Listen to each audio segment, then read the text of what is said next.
Jim, such a gut-wrenching way to lose a game after how much the boys had put into it.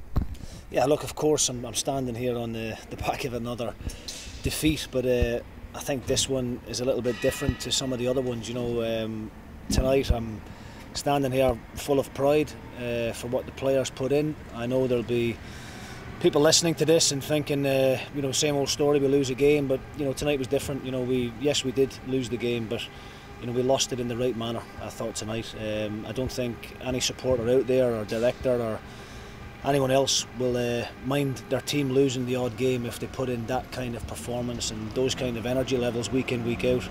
It's probably the first game in 6 that I've actually enjoyed from the sidelines. You know, we had a real good clear the air conversation on Monday morning with the players.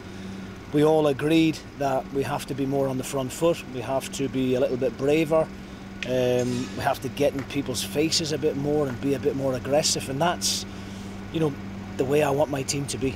And hopefully, you know, given the time, we'll be able to put in more performances like that in the weeks and months to come, because that's what I want my team to be recognised for. You know, that was me as a player. You know, technically it wasn't fantastic, but I gave my all in every game, and I think tonight you saw a group of players and staff that showed real togetherness and a real caring side to how much the club actually means to them. You know, they certainly aren't a team that's willing to roll over, and I can only thank them for all of the effort and hard work they put into the game tonight.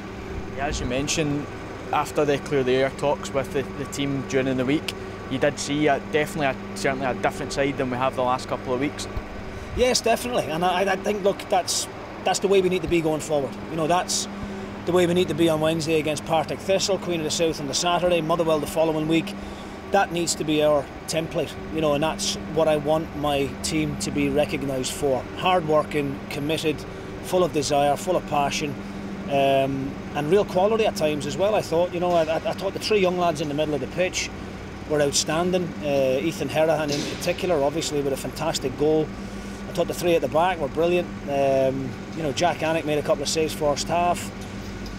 Listen, I could go right through to a lot of them. You know, the 2 strikers, Obika and Erwin, you know, they really defended from the front. You know, they didn't give the Aberdeen boys a second on the ball. They defended from the front and done what I asked of them. And as I said, I'm really proud of the performance that they put in tonight. You know, we know what's happened in weeks gone by, James. You know, we certainly haven't carried a great deal of luck.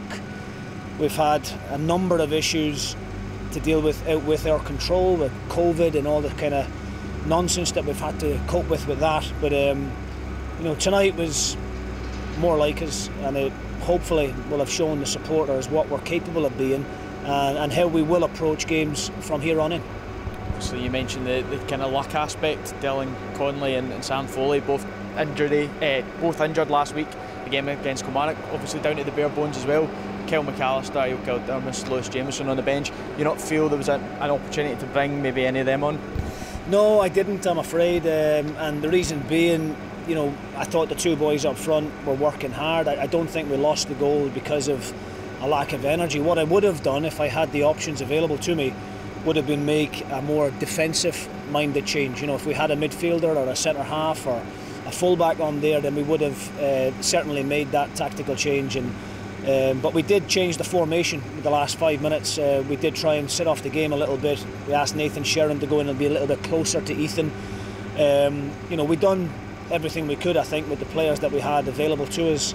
I think Aberdeen showed what great strength and depth they have available to them, and I thought Derek McInnes, you know, he made the right changes at the right times, got himself back in the game, wasn't happy just to take the point, really went for it at the end with, you know, 6 quality attacking players on the pitch. And you know, I suppose people will say they get their rewards, but I don't think we deserve to lose the game tonight. I'm not standing here saying, you know, we passed Aberdeen off the park, we didn't, but I thought a point would have been fair tonight. So when you get results like this in the manner that we've lost tonight, you always want that next game to come around, Betfred Cup games as well, hopefully a chance to get sort of back on track with wins. Yeah, definitely, and you know, I think tonight you see the performance there with the amount of crosses we put in the box. We had more shots tonight, I think, than we've had in probably any of the previous 5 games combined, and that was the message all week. You know, let's be brave, let's try and be a bit more positive in the attacking third. Let's put balls in the opposition box, force them to defend, and let's have shots from distance. And I think you see that from Ethan tonight. Cammy's had a couple as well. So look, as I said, that'll be the template for us going forward. You know, and I just would like to ask the fans to stick with us. You know, we feel their pain at the moment with the run of defeats that we're on, but all I can say to them is that we're doing all we can to turn it around. And once we get a full squad back together, you know, losing Foley, losing Connolly, the injuries that we've already had with the likes of Flynn and Christian Dennis, the suspension to Tate, you know, once we get a fully fit squad available, then we're as good as any team in this league out with the top 3 or 4. So hopefully we'll get all them boys back soon. We expect 2 or 3 of them back by the middle of the week, and hopefully another 1 or 2 later on as well. Just a wee word for Ethan, an incredible strike. Good for him that he's really sort of grasping this opportunity. Yeah, I think Ethan has probably been the real shining light in the last 6 games. He's been a major positive. You know, only 19-year-old. You know, Ethan has really knuckled down this year. You know, I asked him to be a bit more mature around the place. You know, to put in the effort and the hard work that's required to be a first team regular. You know, we all knew that Ethan had the ability. Technically, he had the fitness levels and all that, but we needed him to show a bit more maturity, and he's certainly shown that here, and that's why he's been a regular in the last 6 games, and his performance alone tonight deserved to be on the winning team. That goal was incredible, and you know, for the likes of, let's say, McCrory, Ferguson, Alan Campbell at Motherwell getting great plaudits at the moment for their performances. Ethan's only 19, you know, and I think he deserves to be talked about at the moment in that kind of category. Yeah, thanks very much for your time.